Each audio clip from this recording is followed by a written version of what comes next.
হে মহাজীবন, হে মহাজীবন, আর এ কাব্য নয়, এবার কঠিন কঠোর গদ্যে আনো।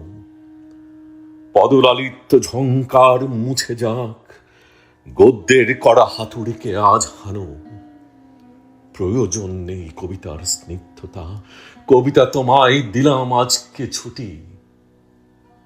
উধার রাজ্যে পৃথিবী গদ্যময়, পূর্ণিমা চাঁদ যেন ঝলসানো রুটি। পূর্ণিমা চাঁদ যেন ঝলসানো রুটি।